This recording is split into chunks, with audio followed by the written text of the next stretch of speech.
Students, आज का हमारा टॉपिक है स्ट्रक्चर ऑफ अर्थ। इस टॉपिक में हम पढ़ने जा रहे हैं कि आपकी जो अर्थ है ना, वो किन किन जो उसकी लेयर्स है, उसकी कितनी परतें हैं। जैसे हम बात करें, एक केक की स्लाइस होती है ना। तो उसमें एक तो आप जैसे उसको कट करते हो केक को, तो उसमें आप देखते हो कि एक क्रीमी स्लाइस होती है, ब्रेड की अलग स्लाइस होती है, एंड जो उसके ऊपर फ्रूट्स वगैरह होते हैं उसकी अलग स्लाइस होती है। तो अगर हम अपनी ब्यूटीफुल सी अर्थ का एक पार्ट अलग कर कर देखें, तो हम पाएंगे कि उसकी कितनी लेयर्स हैं या वो किस किस लेयर से मिलकर बनी है। तो आज हम इसी के बारे में बात करने जा रहे हैं। तो बेसिकली जो स्ट्रक्चर ऑफ द अर्थ है वो 3 लेयर से मिलकर बनता है, जिसमें फर्स्ट क्रस्ट है, एंड सेकंड आपकी मेंटल है, एंड थर्ड है आपकी कोर। कोर को बाइफरगेट कर दिया गया है। कोर होती है आपकी 2 टाइप्स की, एक आउटर कोर होती है और दूसरी होती है इनर कोर। तो आइए अब हम इसको डायग्राम की हेल्प से देख लेते हैं। तो जैसे ये आपको दिख रही है, ये है आपकी अर्थ, एंड ये सेकेंडली आपकी ये है मेंटल। मेंटल आपकी वही वाली लेयर्स है जहां से आपका मैग्मा राइज होकर बाहर निकलता है, ये काफी ज्यादा हॉट होती है। एंड थर्ड में आती है आपकी कोर। ये दिख रही है आपको कोर, ये आपकी आउटर कोर है ना। इसमें आपको लिक्विड मेटल्स देखने को मिलते हैं। एंड अगर हम नेक्स्ट बात करें तो ये आपकी है इनर कोर, जिसमें आपको सॉलिड मेटल्स देखने को मिलते हैं। आई होप आपको ये डायग्राम की हेल्प से समझ में आया होगा। इसको और अच्छे से समझने के लिए हम थोड़ा सा आगे मूव करके देखते हैं। ये देखिए, अगर हम अपनी अर्थ की बात करें तो यहाँ पे आपको एक ब्यूटीफुल सी अर्थ दिख रही है, जिसमें आप देख पा रहे हैं कि ये तो आपकी अर्थ का सरफेस है पूरा, है ना। एंड नेक्स्ट आपकी इसमें शो की गई है ये वाला जो आपका ऑरेंज वाला पार्ट है ना स्टूडेंट्स, और ये वाला, ये आपकी है मेंटल। ये आपकी भाई ये जो लेयर है, इसमें आपको semi fluid, solid and metals मिलते हैं। यानी कुछ जो आपके मेटल्स होते हैं वो लिक्विड फॉर्म में होते हैं, एंड कुछ आपके सॉलिड फॉर्म में होते हैं। ये बहुत ही ज्यादा गर्म होते हैं। जो वॉल्केनिक इरप्शंस होते हैं, जो मैग्मा राइज होता है, वो आपका मेंटल से ही होता है। फिर आपकी ये शो की गई है आउटर कोर। ये रही आपकी आउटर कोर। आउटर कोर आपकी मेडअप होती है लिक्विड मेटल से मिलकर ये बनी होती है। नेक्स्ट आती है आपकी इनर कोर। जैसे कि ये आप येलो वाला पार्ट देख पा रहे हैं, ये है आपकी इनर कोर, जो कि सॉलिड मेटल से मिलकर बनी होती है। और जहाँ पे स्टूडेंट्स हम रह रहे हैं, जो लिविंग बीइंग को एक साधन उपलब्ध कराते रहने के लिए, बहुत सारे एनिमल्स रह रहे हैं, बहुत सारे प्लांट्स, नेचुरल वेजिटेशंस वगैरह ग्रो कर रही है, वो सारी किस लेयर पर है? वो है अर्थ की क्रस्ट पर, जो कि फर्स्ट वाली है। तो आई होप आपको ये पूरा डायग्राम अच्छे से समझ में आया होगा।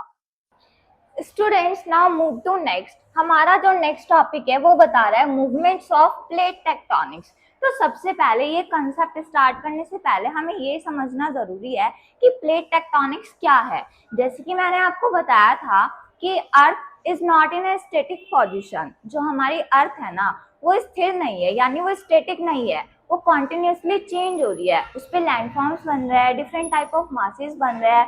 तो अर्थ का जो मूवमेंट है ना भाई, वो चेंजिंग है ना। तो इसी में हम पढ़ते हैं कि जब अर्थ में मूवमेंट्स होता है, उनकी जो प्लेट टेक्टोनिक है वो मूवमेंट करती है, तो बहुत सारी चीजें नई नई बनती है। तो हम वही पढ़ने जा रहे हैं। The earth is always on the move, कि हमेशा जो अर्थ होती है ना वो मूव करती रहती है, जिसकी वजह से क्या होता है, आपकी प्लेट टेक्टोनिक्स जब मूव करती है तो या तो आपके न्यू लैंडफॉर्म्स बनते हैं, माउंटेन्स बनते हैं, या फिर वॉल्केनिक इरप्शंस होते हैं। तो अब हम देख लेते हैं कि ये किस प्रकार होते हैं। The earth outermost shell is broken into large and small pieces. अर्थ की जो outermost shell होती है, बाहर की जो शेल होती है, वो ब्रोकन होती है, यानी वो टूटी हुई होती है, कुछ बड़े और कुछ छोटे टुकड़ों में, जिसको प्लेट टेक्टोनिक्स बोलता है। These plates are always moving. ये जो प्लेट्स होती है ना, ये हमेशा मूव करती रहती है। किस पर? Over the semi fluid mantle very slowly. जो हमने पढ़ा था ना मैंटल लेयर, उसके ऊपर, ठीक है, जो मेंटल लेयर है, एक साइड उसका नीचे यानी इनर मेंटल, और दूसरी साइड उसके ऊपर। तो ये जो प्लेट्स होती है ना, ये वहां पे मूव करती रहती है। अब अगर हम इसको समझे, है ना, तो ये हमने पढ़ा था कि ये क्या है, आपकी क्रस्ट है। ये हमने पढ़ा था कि ये हमारी क्या है, मेंटल है ना। एंड ये हमने पढ़ा था कि ये हमारी क्या है, आउटर कोर है, ऑरेंज वाला पार्ट। एंड ये जो येलो है, ये है हमारा इनर कोर। तो अब एक चीज है यहाँ पे समझने की, वो ये है कि यहाँ से ना आपकी जो मेंटल है उसमें बहुत ही ज्यादा हीट है, हाई टेम्परेचर है एंड हाई प्रेशर है। अब जब मेंटल में high pressure and high temperature है तो वो क्या होता है, जब हाई प्रेशर एंड टेम्परेचर लगता है तो वो ऊपर जो प्रेशर होता है ना वो ऊपर की साइड आता है और टेम्परेचर बहुत ही तेजी से होता है। तो जैसे ही इनर मेंटल से टेम्परेचर हाई होता है ऊपर की ओर निकलता है और आउटर वाली मेंटल में जाता है, तो उसी टाइप से आपकी जो क्रस्ट है, आपको पता है कि जो ब्राउन वाला पार्ट है स्टूडेंट्स, ये क्रस्ट का है। क्रस्ट आपकी ठंडी है ना। एंड ये तो आप साइंस में पढ़ ही चुके हैं कि जब कोई भी जो गर्म चीज है वो ठंडी चीज की ओर बढ़ती है तो एक प्रेशर जोन वहां पे आ जाता है। तो उसी की वजह से बेटा कन्वेक्शन करंट्स आते हैं, और कन्वेक्शन करंट जब फॉर्म्ड होते हैं that is the main reason कि उसी की वजह से आपके प्लेट टेक्टोनिक्स का मूवमेंट होता है।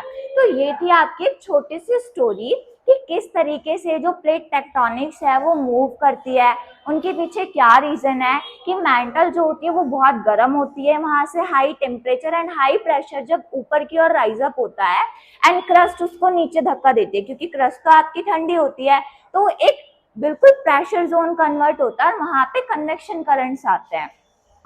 अब हम आगे देखते हैं कि आपकी जो टाइप्स ऑफ प्लेट के मूवमेंट्स हैं वो कितने हैं। स्टूडेंट्स देखिए, तो ये है आपके टाइप्स ऑफ प्लेट, जैसे नॉर्थ अमेरिकन प्लेट है, ठीक है, एंड आपकी साउथ अमेरिकन प्लेट है, अफ्रीकन प्लेट है, अरेबियन प्लेट है। ये हम उन प्लेट्स की बात कर रहे हैं जो मेजर प्लेट्स है, वैसे तो कई सारी प्लेट्स है बट हम मेजरली हमारे 7 प्लेट्स होती है उनके बारे में बात कर रहे हैं। इंडियन प्लेट है ना, Pacific plate and Australian plate. Indian and Australian plate को मिलाकर इंडो ऑस्ट्रेलियाइन प्लेट भी बन जाती है आपकी। एंड आपको पता होना चाहिए कि जब आपका Eurasian plate and Indian plate के बीच में टकराव हुआ था, दोनों प्लेट्स आपस में टकरा गई थी, तो उसी की वजह से आपके हिमालयस का फॉर्मेशन हुआ था। तो ये रहा आपका टाइप्स ऑफ प्लेट्स। अब हम आगे मूव करते हैं और हम समझेंगे कि जो आपकी प्लेट्स है उनका मूवमेंट कितने टाइप का होता है। तो बेसिकली आपका जो प्लेट का मूवमेंट होता है ना वो 3 टाइप का होगा, जिसमें हम 3 टाइप के प्लेट के मूवमेंट के बारे में पढ़ेंगे। पहला आता है आपका कन्वर्जेंट मूवमेंट। अब हम बात करते हैं कि आपका कन्वर्जेंट मूवमेंट क्या होता है। देखिए 2 वर्ड्स है, एक होता है डाइवर्जेंट एंड एक वर्ड है आपका कन्वर्जेंट। डाइवर्स का मतलब होता है अलग अलग, डाइवर्स डायरेक्शन में जाना। बट अगर हम बात करें कन्वर्जेंट की तो इसमें क्या होता है, 2 प्लेट्स ना आपस में एक साथ आती है। अब जब 2 प्लेट्स आपस में एक साथ आती है तो वो आकर टकरा जाती है। तो देखें 2 plates move towards each other. इसमें क्या होता है, 2 प्लेट्स ना, एक प्लेट इधर है और एक प्लेट इधर है, ये दोनों प्लेट्स आपस में आकर क्या होती है, टकरा जाती है, कोलैप्स कर जाती है। दे कोलाइड। समझ में आया कि प्लेट 1 कोलाइड हो जाती है प्लेट 2 के साथ। और जब ये इस तरीके से कोलाइड होता है तो इस तरीके से आपके माउंटेन्स का फॉर्मेशन होता है।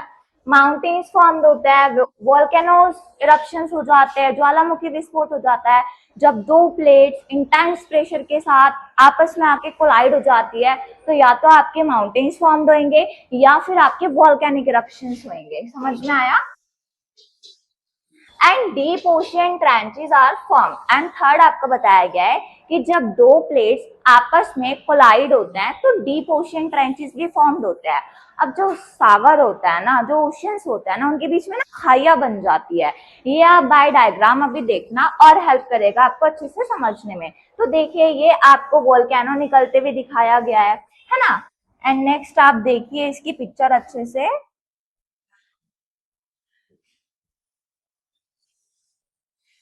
ये देखो कि किस तरीके से जब 2 प्लेट्स आपस में क्या हो रही है, कोलाइड हो रही है, तो वोल्केनो इरप्शन हो रहा है ना, आपके माउंटेन्स फॉर्म्ड हो रहा है। तो ये थी आपकी कन्वर्जेंट के बारे में बात। अब हम नेक्स्ट मूव करते हैं और हम अंडरस्टैंड करेंगे कि डाइवर्जेंट मूवमेंट क्या है। स्टूडेंट, डाइवर्जेंट मूवमेंट, डाइवर्जेंट में क्या होता है, हमने जैसे डाइवर्स वर्ड का मीनिंग समझा कि डाइवर्स में होता है कि दोनों के रास्ते क्या हो गए, अलग हो गए, है ना। जैसे कन्वर्जेंट में जो आपकी प्लेट्स थी वो कोलाइड हो रही थी, टकरा रही थी, बट डाइवर्जेंट में वो अलग अलग डायरेक्शन में मूव करती है। समझ में आया। तो देखो to plates move away from each other, एक प्लेट स्टूडेंट इधर जा रही है एंड दूसरी प्लेट इधर जा रही है, तो ये आपस में कोलाइड नहीं होती बल्कि डाइवर्स डायरेक्शन अपना लेती हैं, ठीक है। Magma rise from below the fill the gap, ठीक है। जब ये दोनों साइड हो जाती हैं तो क्या होता है, जो गैप होता है ना, जो गैप बनता है बीच का, वहां से मैग्मा राइज होता है ना स्टूडेंट्स। तो इसमें हम यही पढ़ते हैं डाइवर्जेंट मूवमेंट में कि दोनों प्लेट साइड जा रही हैं, बीच में जो गैप है वहां से मैग्मा राइज होता है। नेक्स्ट ये क्या होती है, जब आपका मैग्मा राइज होता है ना, तो आपकी अर्थ की जो क्रस्ट होती है ना, उसका न्यू फॉर्मेशन होता है। क्योंकि देखिए, जब मैग्मा बहुत ज्यादा हीट अप है ना, तो वो बहुत ज्यादा गर्म है, उस समय जब वो उसके बाद ठंडा हो जाएगा तो वो किस में कन्वर्ट होगा, अर्थ की क्रस्ट में कन्वर्ट होगा, सिंपल है। तो इसी तरीके से डाइवर्जेंट मूवमेंट की वजह से जब डाइवर्जेंट मूवमेंट्स होता है प्लेट का, तो आपकी न्यू अर्थ की क्रस्ट फॉर्म होती है। वोल्केनोस भी आता है क्योंकि जब दो प्लेट्स आपस में स्लाइड हो जाती है, इधर से उधर चली जाती है, दोनों अलग अलग डायरेक्शन में जाती है, तो जो बीच की जगह बचती है वहां से वोल्केनिक इरप्शंस होते हैं। Next, this forms rift valleys. भाई रिफ्ट वैलीज भी आपकी फॉर्म बच जाती हैं इसी की वजह से। एग्जाम्पल बताया गया है ये आपको, मिड ओशियन रिज एग्जाम्पल है डाइवर्जेंट मूवमेंट की वजह से जो फॉर्म हुआ है। नेक्स्ट हम मूव करते हैं ट्रांसफॉर्म मूवमेंट। अब ट्रांसफॉर्म मूवमेंट में क्या होता है स्टूडेंट्स, जैसे अगर हम एक एग्जाम्पल ले कि हमारे पास एक बिस्किट है एंड हमने उसको तोड़ दिया, ठीक है, बीच से तोड़ा हमने उसको, तो क्या होगा, जिस तरीके से हमने उसको तोड़ा तो एक पार्ट तो बिस्किट का थोड़ा ऊपर रह जाएगा एंड दूसरा पार्ट थोड़ा सा नीचे स्लाइड होकर आ जाएगा, है ना। तो ये कुछ इस तरीके से होता है, जिससे एक प्लेट ऊपर रहती है एंड दूसरी प्लेट आपकी स्लाइड हो जाती है, थोड़ी सी नीचे की साइड खिसक जाती है। तो देखो, when to plates slide past each other, जब दो प्लेट्स क्या होती है, थोड़ा सा एक दूसरे से खिसक जाती है, ऐसे ऊपर नीचे हो जाती है वो हॉरिजॉन्टली अलोंग अ फॉल्ट, तो क्या होता है स्टूडेंट, इसकी वजह से आ जाता है फॉल्ट, दरारें पड़ जाती हैं। आप देखते हैं ना कहीं कहीं पे दरारें पड़ रखी होती है, तो वो किसकी वजह से होता है, प्लेट्स के ट्रांसफॉर्म मूवमेंट की वजह से होता है। दिस मूवमेंट कॉजेज अर्थक्वेक, इस मूवमेंट की वजह से दो चीजें होती है, एक तो फॉल्ट लाइन आ जाती है आपकी अर्थ की क्रस्ट पे, है ना, फॉल्ट लाइन यानी दरारें पड़ जाती है, एंड दूसरा आपके भूकंप आ जाता है, अर्थक्वेक्स आ जाते हैं। तो आई होप आपको ये तीनों जो आपके प्लेट्स टेक्टोनिक्स के जो मूवमेंट है ये अच्छे से समझ में आए होंगे। एंड देखो ये आपको प्लेट शो की गई है, एक प्लेट ये रही और एक प्लेट ये रही, और ये फर्स्ट प्लेट है एंड ये सेकंड प्लेट है, और ये सेकंड वाली प्लेट थोड़ा सा नीचे खिसक गई है ना, स्लाइड पास्ट ईच अदर हो गई है ये दोनों, एंड इनके बीच में क्या आ गई है कि दरार पड़ गई है। अब हम आगे मूव करते हैं स्टूडेंट्स, हमारा नेक्स्ट कंसेप्ट है वेदरिंग। अभी वेदरिंग होता क्या है, क्या आपने कभी ये पहले वर्ड सुना है कि व्हाट इज वेदरिंग? आपने सुना होगा, ये बेसिकली आपके तापमान वगैरह के लिए है ना, कि बेसिकली तापमान नहीं, आपका जो भी आपका जैसे वेदर होता है आपका, कि आज का वेदर बड़ा अच्छा है, आज का वेदर तो बहुत बेकार सा है ना, कि आज वेदर अच्छा हो रहा है कि चलो कहीं घूमने चलते हैं, बट ऐसा कुछ भी नहीं है, ये वेदरिंग का कंसेप्ट है ही नहीं।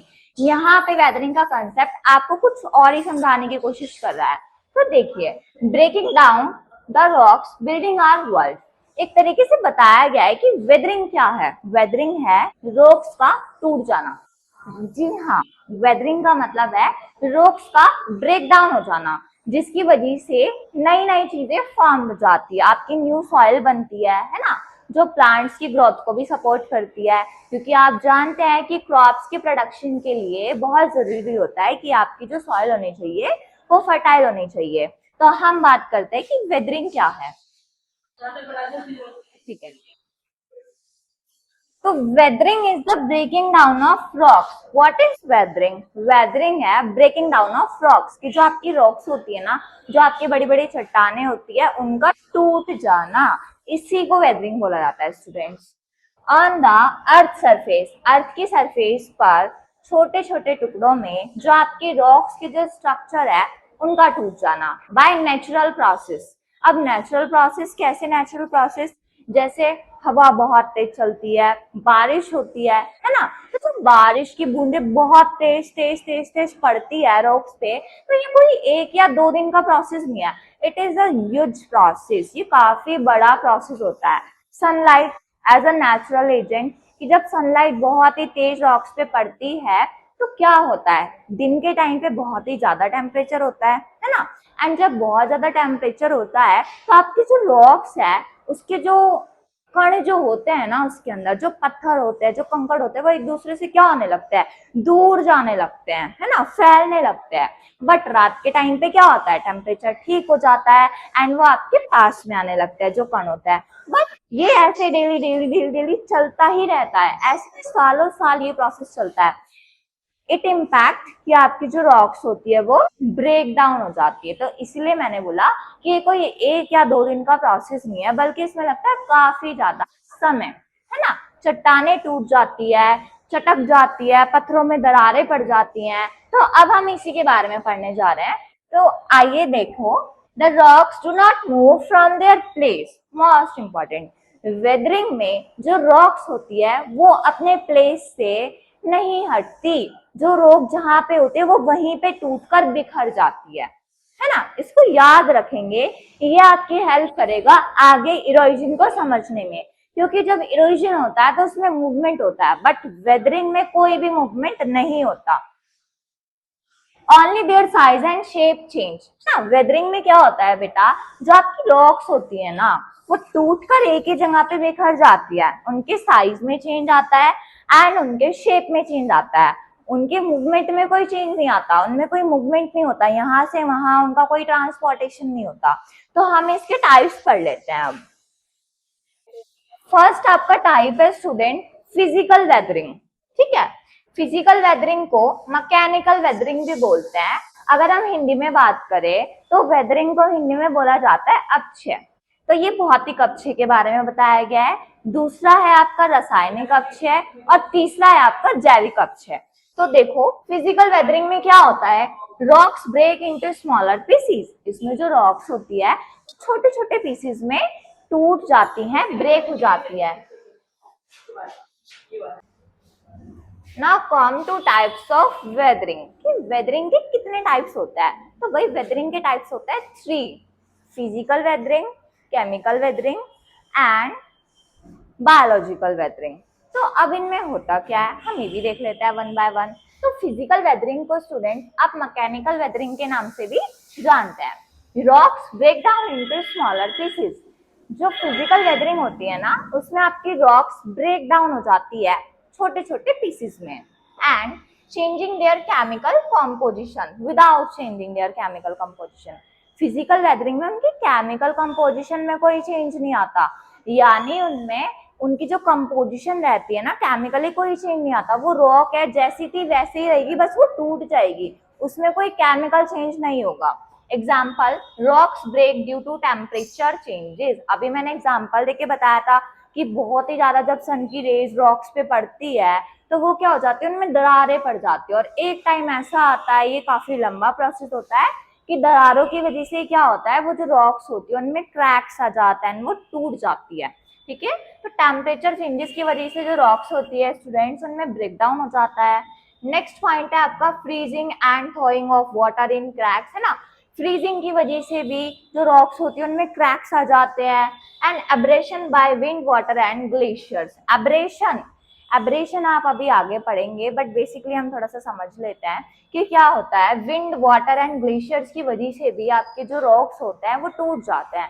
मान लिया कोई भाई पानी बहुत तेजी से गिर रहा है, बारिश आ रही है, रॉक्स पे गिरे जा रहा है, तो क्या होगा, एक टाइम आएगा कि वो जो रॉक होगी वो बिल्कुल हल्की हो जाएगी, है ना, एंड टूट जाएगी। आपने देखा होगा कि कहीं आप समुद्र के किनारे जाते हो, कुछ पत्थर का जो टुकड़ा होता है वो आपको लग तो बहुत ठोस रहा होता है, बट एकदम से जैसे ही आप उस पर पैर रखते हो तो वो टूट के अलग हो जाता है। तो ये क्या है, वेदरिंग है ये, है ना, कि रॉक्स का टूट जाना, पत्थरों का चिटक जाना, उनमें दरारें पड़ जाना, ये सारी चीजें। तो ये आपको दिखाएगा कि किस तरीके से एक जो रॉक है, ये जो आपका टुकड़ा है बड़ा सा पत्थर का, ये टूट गया। यहाँ पे सन दिखा रखा है ना, इसकी रेज इस पे पड़ रही है। काफी बड़ा प्रोसेस था ये, इसकी वजह से एक्सट्रीम टेम्परेचर की वजह से, है ना, ये टूट गया। नेक्स्ट हम बात करते हैं केमिकल वेदरिंग की। केमिकल वेदरिंग क्या होती है स्टूडेंट्स? ये आपको नेम से ही पता चल रहा है कि इसमें जो रॉक्स होती है उनके केमिकल कंपोजिशन में आ जाता है चेंज, है ना। तो देखो रॉक्स आर चेंज, इसमें क्या हो जाता है, जो रॉक्स होती है ना वो चेंज हो जाती है इनटू न्यू सब्सटेंसेस। किसमें? नया सब्सटेंस बन जाती है ना। जो पहले वाली रॉक थी उससे एक नया सब्सटेंस बन जाता है due to chemical reaction. Chemical reaction की वजह से, रासायनिक प्रक्रियाओं की वजह से जो पहले वाली रॉक होती है जब उसमें केमिकल रिएक्शन होता है तो उससे एक न्यू चीज फॉर्म हो जाती है। For an example, acid rain react with rocks. जब रॉक है, चट्टान है, बहुत तेज बारिश हुई, एसिड रेन हुई, है ना। अब उस अम्लीय वर्षा की वजह से, एसिड रेन की वजह से क्या हुआ, जो एसिड रेन था वो रॉक्स के साथ क्या हुआ, रिएक्ट हुआ। एंड जो रॉक्स है, आपको पता है कि रॉक्स में भी आपके कुछ मिनरल्स पाए जाते हैं। तो मान लें कि कोई दूसरा मिनरल है, जब उसके साथ एसिड रिएक्ट करेगा तो एक न्यू ही आपका सब्सटेंस फॉर्म हो जाएगा। Secondly, water, oxygen and carbon dioxide changes rock, है ना। जो आपका वाटर होता है, आपका कार्बन डाइऑक्साइड होता है, ये क्या कर देते हैं, कार्बन डाइऑक्साइड एंड ऑक्सीजन, ये आपके चेंज कर देते हैं रॉक्स की कंपोजिशन को totally. Third, minerals in rocks are dissolve. और जब एसिड रेन होती है, केमिकल रिएक्ट करते हैं रॉक्स के साथ, तो क्या होता है, रॉक्स में जो मिनरल्स होते हैं वो क्या हो जाते हैं, डिसॉल्व हो जाते हैं, उन्हीं में घुल जाते हैं, है ना। तो इस तरीके से आपका एक न्यू कंपोजिशन हो जाता है, न्यू चीजें फॉर्म हो जाती है। अब हम मूव करते हैं थर्ड की ओर, जो आपका है बायोलॉजिकल वेदरिंग। अभी बायोलॉजिकल वेदरिंग क्या होता है भाई, तो देख लेते हैं इसको भी। Now, students, come to the third point, that is biological weathering. अब बायोलॉजिकल वेदरिंग में हम क्या पढ़ते हैं, इसमें हम देखते हैं कि भाई या तो चीजें प्लांट्स की वजह से तोड़ी जा रही है, जो आपकी रॉक्स हैं, है ना, वो या तो ब्रेक डाउन हो रही है आपके प्लांट्स की वजह से या एनिमल्स की वजह से। अब ये किस तरीके से होता है हम वो देख लेते हैं। Rocks are broken down by living organisms, ठीक है। तो फर्स्ट पॉइंट आपका यही एक्सप्लेन कर रहा है कि इसमें जो रॉक्स है ना, बायोलॉजिकल वेदरिंग में जो रॉक्स होती है वो ब्रेक डाउन कर दी जाती है लिविंग ऑर्गेनिजम्स के द्वारा, या तो प्लांट्स के द्वारा या स्टूडेंट्स एनिमल्स के द्वारा। फॉर एन एग्जाम्पल, अगर हम बात करें, रूट्स जो होती है आपके प्लांट्स की, वो कभी कभी क्या करती है कि कोई प्लांट है वो किसी चट्टान के बीच में से ना दरारें पैदा करता हुआ बाहर निकल जाता है ना, बिल्कुल फोल्ट लाइंस आ जाती है। और एक टाइम ऐसा होता है कि इतनी ज्यादा क्रैक्स हो जाते हैं कि पूरी जो रॉक होती है ना वो आपकी टूट जाती है। तो इस तरीके से बताया है कि जो रूट्स होती है ना प्लांट की, वो ग्रो करती है भाई, है ना। और धीरे धीरे जैसे वो जो आपकी रूट्स है वो ग्रो करती है, वैसे वैसे क्रैक्स आने शुरू हो जाते हैं आपकी रॉक्स में। दूसरा, आपके जो लाइकेंस होते हैं, है ना, ये क्या करते हैं, ये रिलीज करते हैं एसिड। और जब ये एसिड रिलीज करते हैं तो उसकी वजह से क्या हो जाती है, आपकी रॉक्स हो जाती है काफी ज्यादा वीक। और एक टाइम ऐसे होता है कि लाइकेंस के एसिड रिलीज करने की वजह से जो रॉक्स होती है वो ब्रेक डाउन हो जाती है। सो हमें पता है breaking down of rocks is known as weathering. And third point mention किया है कि animals burrowing in rocks and soil. कभी कभी आप देखते हैं ना कि एनिमल्स की मूवमेंट की वजह से भी जो आपकी जो रॉक्स होती है वो टूट जाती है। जैसे कोई भी एनिमल है, या फिर आप मान लीजिए कि कोई बर्ड है या कोई एनिमल है, वो अपनी घोंसला बना रहा है ना किसी रॉक में, उसने छेद करके कुछ चीजें वहां पे इकट्ठा करी, एक तरीके से अपना छोटा सा घर बना लिया। एक टाइम ऐसे होगा कि वो जो रॉक होगी ना उसमें भाई फॉल्ट लाइंस आ जाएगी, दरारें पड़ जाएंगी, या धीरे धीरे ऐसे एनिमल्स की कुछ एक्टिविटीज की वजह से वो जो रॉक होगी वो ब्रेक डाउन हो जाएगी। तो ये था आपका थर्ड पॉइंट, बायोलॉजिकल वेदरिंग। अब हम देख लेते हैं कि वेदरिंग क्यों जरूरी है। तो it form soil which is essential for plant growth. Plant की ग्रोथ के लिए भी काफी ज्यादा इंपॉर्टेंट है। दूसरा, ये रॉक्स को प्रिपेयर करती है इरोजन के लिए, है ना। आपको पता है कि जब रॉक्स आपकी टूटती हैं तो वो क्या है, छोटे छोटे पार्ट्स में जब वो टूटती है तो वो न्यू सॉइल ही तो बन रही है ना, तो इसलिए आपकी वेदरिंग इंपॉर्टेंट है। दूसरा, ये हेल्प करती है कि भाई it help shape the earth surface over a long time. Earth की सरफेस को हेल्प करती है ये बनने के लिए, काफी लंबे समय में ये चीजें होती है ना, इतनी जल्दी नहीं होती ये चीजें। तो ये काफी ज्यादा लंबा प्रोसेस होता है। तो हमें याद रखना है कि why weathering is important because it form soil. ये भाई मिट्टी बनाती है जो कि प्लांट की ग्रोथ के लिए इम्पॉर्टेंट होती है ना, क्योंकि प्लांट की ग्रोथ फर्टाइल सॉइल